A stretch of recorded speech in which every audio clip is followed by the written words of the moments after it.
Hey everybody, Rhadamant here. Thanks for tuning in to episode 111 of Kenshi. This very well might be the last episode of this series. So the only thing I've yet to do is head to the ominous place and take on Cat-Lon, as far as I know. There are some other things, like I haven't done everything in this game, obviously. There are still some things left to do, but a lot of it is sort of beneath me and might be better off saved for a future series. So at this very moment, what I gotta do is let's get the remainder of my wounded people healed up so that we can head fully ready for CatLon. Let's not go half-cocked. That does mean to resupply my crossbowmen as well. So only really have 4 meleeers that need some healing attention. We'll get them the attention they are due. I also have disabled... Oh, you know, we also seem to need a sleeping bag. I did leave one behind somewhere. Where is my med bench? Guess I'll have Green look for one. I'm pretty sure I made one, but I don't recall where I put it. Is it in here? Yes, it is in here. Green, why don't you operate the med bench? Make yourself a sleeping bag. While I get ammunition on everyone else.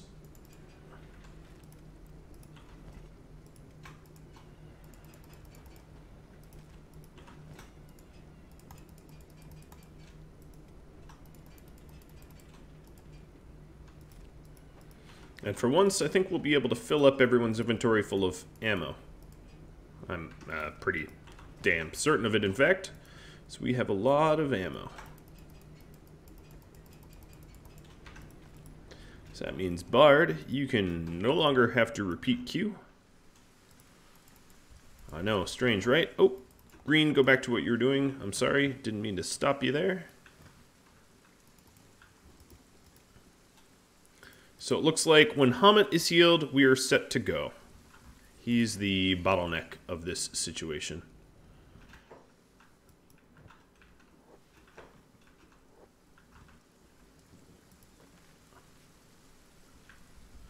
We have plenty of fabrics to make this beautiful sleeping bag.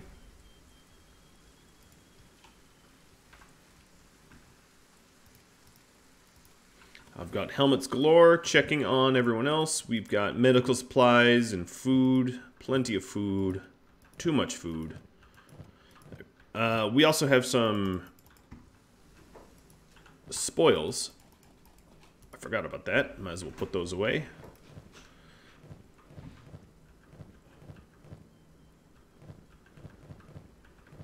Okay, now we're all set. Now we got a sleeping bag.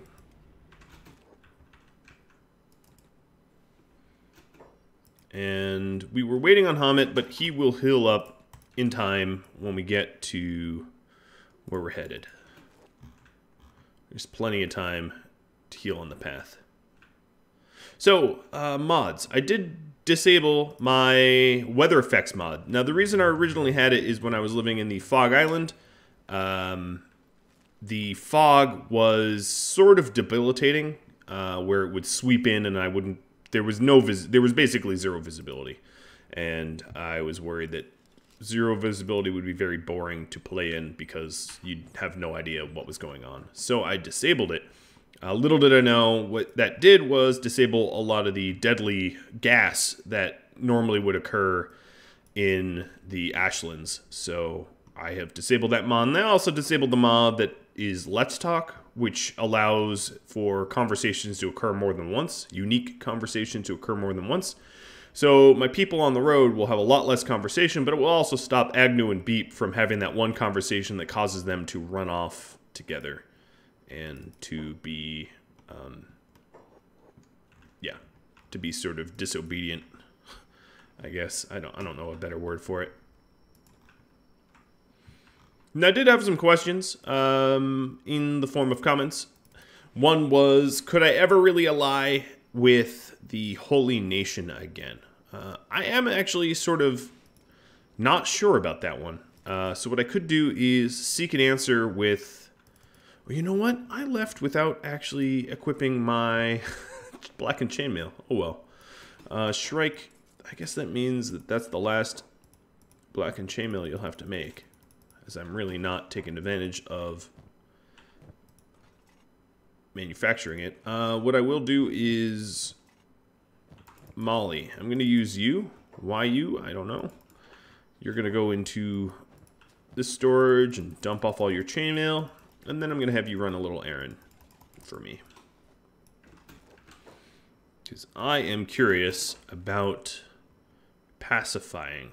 So what I'm going to do, I really don't think I'm going to find any pacifiers in a Shek-controlled city, but I might find some Holy Nation pacifiers in Mongrel. So while I'm running down to CatLon, Molly can run to Mongrel, which is not so far, and she's not that slow. To answer that question, because I'm genuinely curious if there is ever a way to mend after taking out their leader. My instinct says no, but one of the beautiful things of Kenshi is it is so complex and complicated that sometimes you just need to experiment to find an answer. So the reason why I think no is there might not be a pacifier to even talk to, given that the Holy Nation doesn't really have any cities of its own anymore.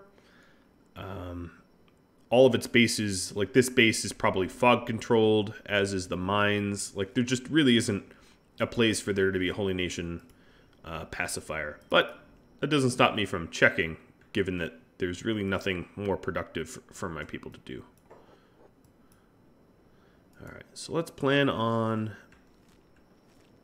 Okay, we're currently aimless. That doesn't seem correct. Why? Are you stuck on nothing? What is going on, Seto? Alright, she was... I'm going to just chalk this up to a little bit too much grog. Yeah, I don't want to go through the lagoon again, so we'll head south and then head east. Now, Molly isn't exactly the best combatant, so I need to make sure that she doesn't run into a giant swarm of fog. What's interesting is, of all of the factions that have done well under the last 183 days, the Fog have done some of the best. They've expanded their territory almost as much as the Shek has, because everywhere I drive out slavers and racists, the Fog kind of move in. So that is, in my opinion, kind of a funny side effect of all the wars I've been waging. Alright, as far as I could tell, there are no pacifiers in this bar. Let's go and check other bars. Mongrel is famous for their many bars. Some mercs. Just regular patrons. A merc to hire. This guy that wants to talk, who has stuff to sell. He's a fence, I think.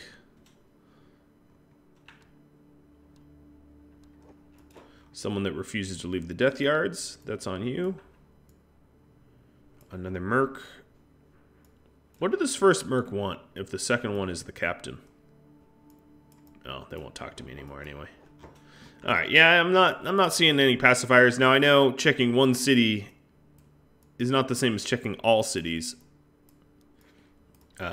Set, you're probably a recruit. No. You are a fence. Yeah, I don't know. There's a distinct lack of pacifiers there. Let's see what's going on in this military holy base.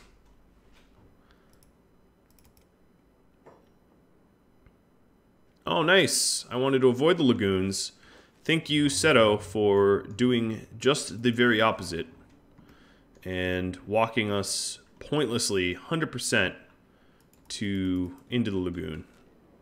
That's just some tip-top pathfinding.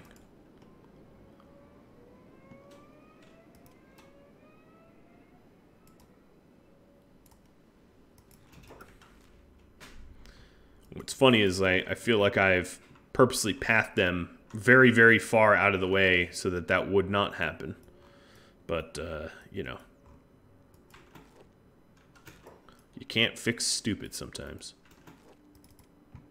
Alright, well, there's no more water between me and where I want to go. It's too bad there aren't, like, hybrid scout legs with, like, flippers. You find yourself, Alright, Molly, are you moving? You find yourself in water, you can just reinstall some better legs.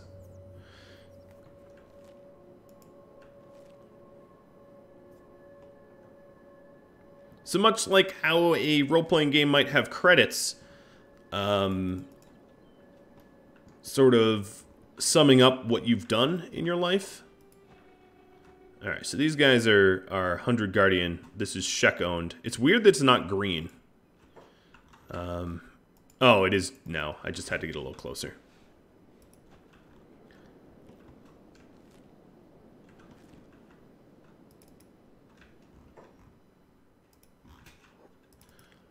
So as far as credits go, the nobles are... Okay, so this is obviously Fogron. Yep. I don't... The fact that they don't really have a central location anymore. I could try World's End, but I don't think I'm going to find a pacifier. I might find a UC or Traders Guild pacifier. But to summarize, I keep digressing. To summarize the changes that I have had on this world since day one, the Holy Nation is in total deconstruction. There are some strayed paladins that just don't know what to do with their lives anymore.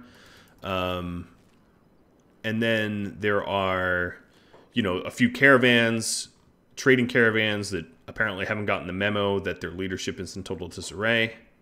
But for the most part, they're gone. And then, of course, the UC is pretty much disassembled, but the the Traders Guild, the slavers, not so much. Mostly because I hadn't really made it a priority to take them out. So there's still a lot of nobles that I haven't fought, but I could, I guess, that just means sort of hopping from town to town, taking out their leadership. Their central leadership, meaning Longin and Lady Kana, and then Emperor Tengu, they're all sort of taken care of, and Igor, of course. But for the most part, there's not much structure left in the Traders Guild, or the Slavers, or United Cities. Most of them are locked up. They're either in Spring or locked up in my own cages in my base, Ockran's Bane. Okay, so here we are back in the Ashland Stone, and now, as you can see, I have my weather effects on. It's very ashy. And we found yet another dome ruin. We're standing at its precipice. Yeah, it doesn't really have anything in it. But we are heading to the ominous place. Oh, here is some patrolmen. Trouble with the patrols. They'll have a really, really, really hard time keeping up with me. What I'm going to do is sort of a militarized march now. Have everyone move together rather than falsetto. Yeah, so there's some pretty sizable patrols. These are sort of thralls. I don't know why I wasn't running into too many patrols before. I guess I was just getting lucky. But we definitely have a lot of patrols around here now. As you can see, this area is getting crazier and crazier. Oops, crap. I just selected all the homesteaders. So Molly, I want you... Let me fix this.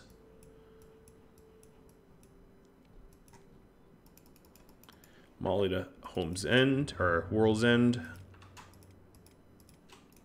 And all the other homesteaders ignore my last movement order, as it was stupid and pointless. I was trying to get all the raiders together.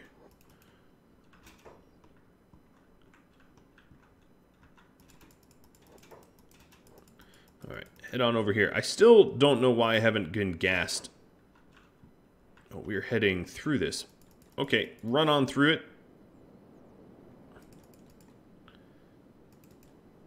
And that there talking is definitely CatLon himself.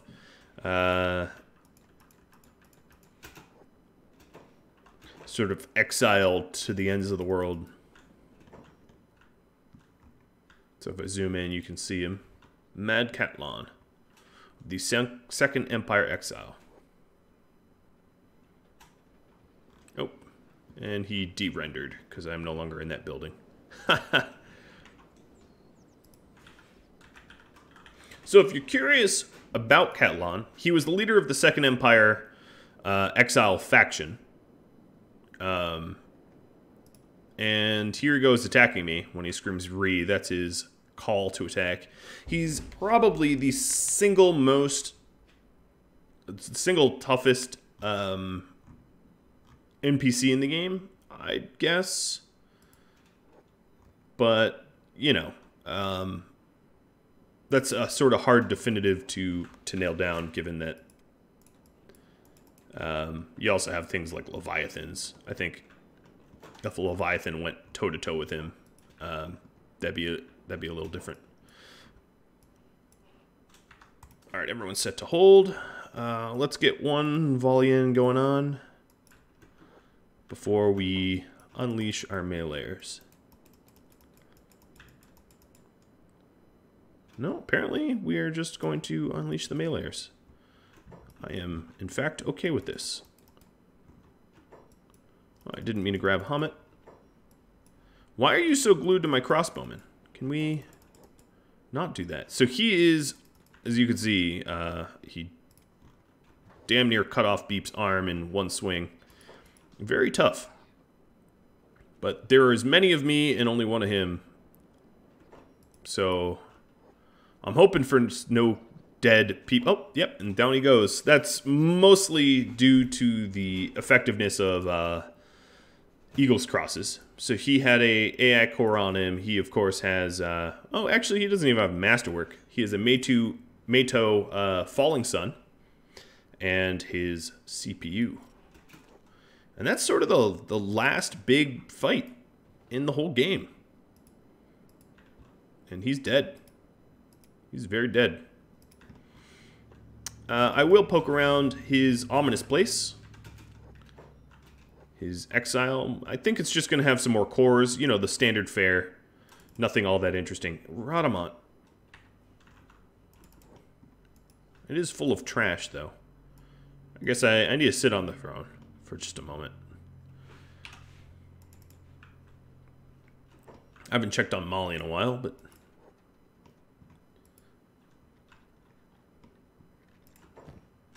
Okay, a splint kit. In case, you know, he chops off your arm, you can splint it up. Some empty metal boxes. He's CatLon the Mad, not CatLon the Rich. So as you can see here, he was not exactly wealthy.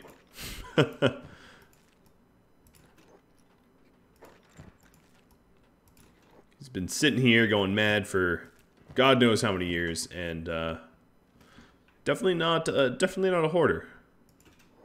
And these boxes are going to be more or less empty. Top. There's a lot of boxes here. I really don't think there's actually anything to really find here, though. But I think y'all would be curious had I not picked my way through his treasure trove. But I gotta say, so far, I am unimpressed with the loot. I can imagine coming here, I mean, it's kind of the last thing you would ever do in a Kenshi play, but what's interesting about that is, at the end of a game, does loot have value? I guess this is sort of a philosophical question, because if this is the last thing I do, and likely to be one of the last things you do in really any Kenshi series, Is there any real point to having a lot of valuable stuff locked away up here? Because there's not, at this point, if you're all the way down here, at this point, it's not likely that there are any, if you can take him out, you can probably take anyone out. So, yeah, it's cool to have a falling sun, arguably one of the best weapons in the game because of its bonuses. If you look, it has huge bonuses to animals and does enormous damage. Just absolutely insane and enormous damage, which is why it almost cut off Beep's arm in, like, a swing. Despite Beep being pretty well armored. Blueprints for eagle crosses. Yeah, I mean, I guess that's the only box that we've touched so far that has anything resembling loot. But I think we're done, actually. There's really not much left to do. I could find a cleanser bot and try to melee only. Because we definitely just shot the crap out of the last one we found. Or try to find our way to a large patrol or something like that. But let's do a quick check on Molly. She's definitely stuck trying to get to answer that question of, are there pacifiers for a faction that's dead? My guess is I'm not going to really get the answer this episode. Or possibly ever, unless you guys know. Yeah, so here is a rather sizable patrol. We'll take them off range, take them off of hold. Let's just have a nice attack. There's one that looks kind of unique in this group. This guy. Oh, he's a scout.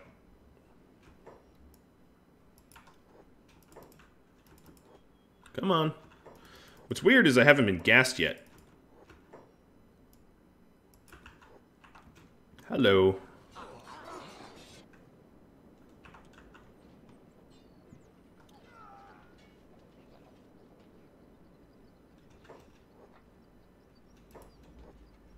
Alright, so that's your typical scout group. Damage I took, super negligible, except for... some of this damage might have been remnant damage from the CatLon fight, though. I like how they're crawling around. And as for loot, I don't know, some weapons. I mean, if you were really, really wanting to make a lot of money by stripping corpses, I think if you find yourself in the Ashland Dome, you're probably wealthy enough not to have to do that. I don't know where they're going.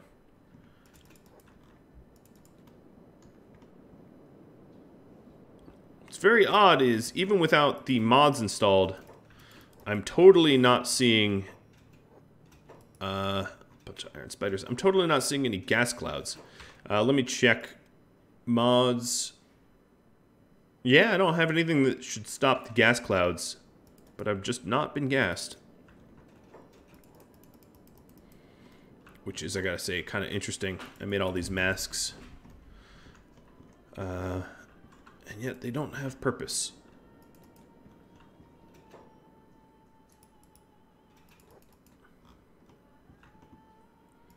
And unfortunately for me, I can't really summon a cleanser bot. Oh, here's one. Okay. Perfect. Oh, there's a gas cloud right there. Alright, cleanser unit.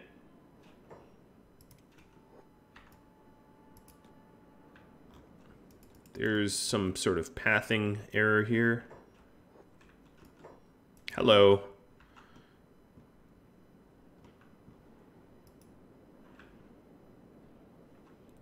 Getting some big numbers on the cleanser bot. Hit Agnew for pretty negligible damage. Agnew, why don't you come back and help us out? Just keep swinging on that thing. See, the 212's fun to look at. Green's down. This Thrall is running for me.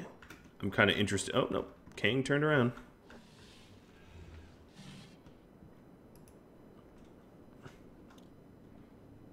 So speed up time a little bit. The patrol is totally decimated.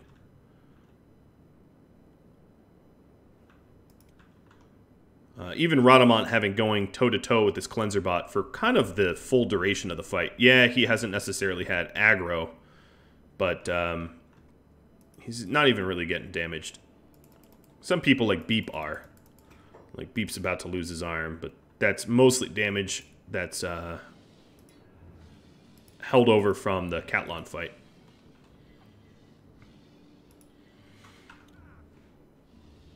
So if you wanted to see me melee the cleanser bot down, there you go. It's just about down.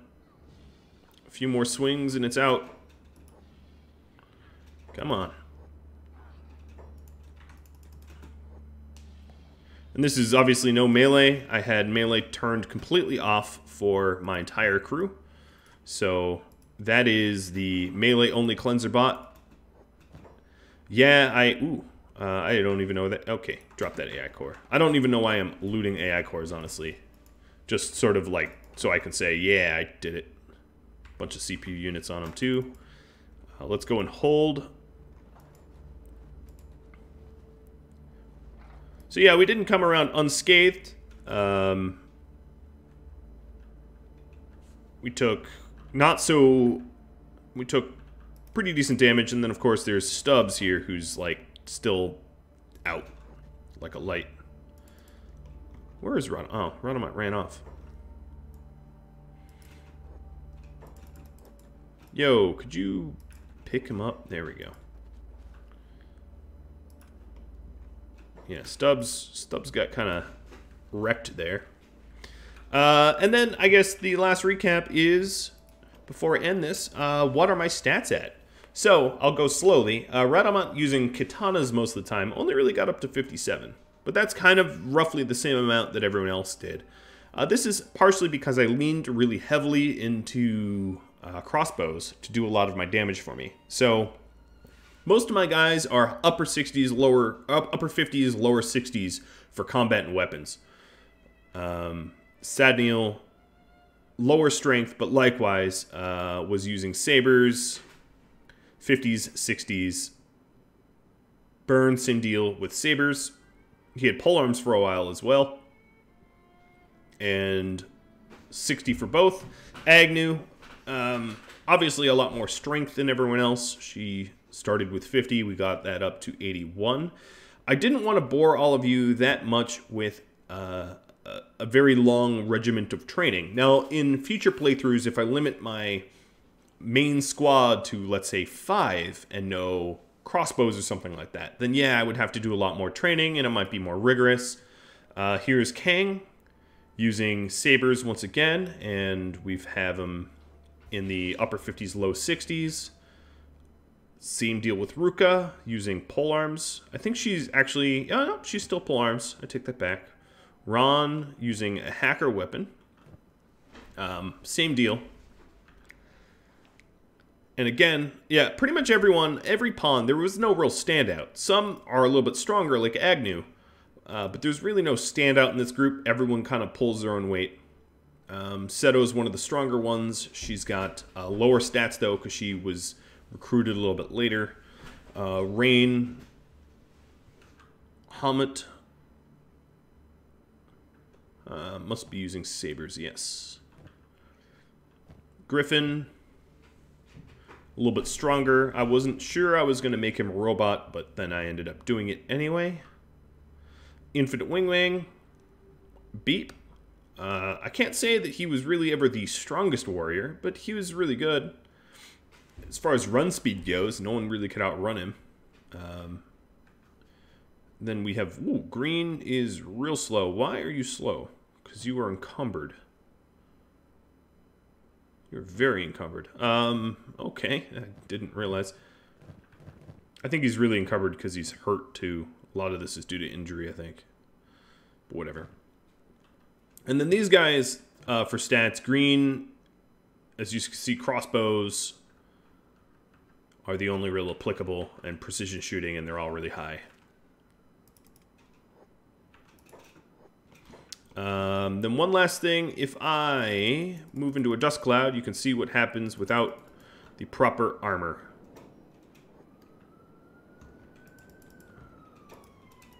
So let's have Rhadamant go into the dust cloud, or gas cloud, I should call it.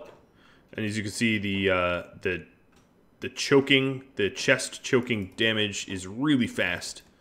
Whoa, that's a big patrol.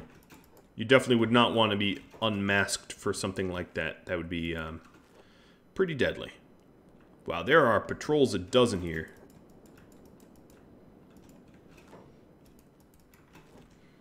Well, guys, that's about it. That's sort of everything I have to show you on Kenshi. I kind of covered everything in the last half hour. If you think there's anything I've missed, I wouldn't be against necessarily making shorter videos to highlight whatever I've missed. But I think the vast majority of anything that you would want to see probably has been done.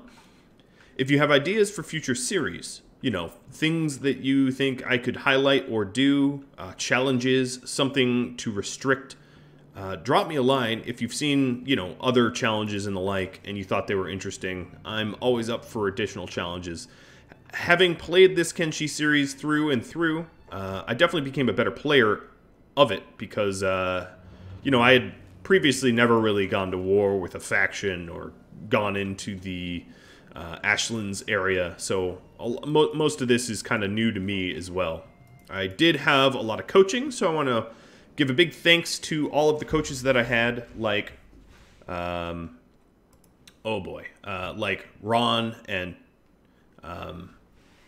Chromology, among others. There was a lot of others.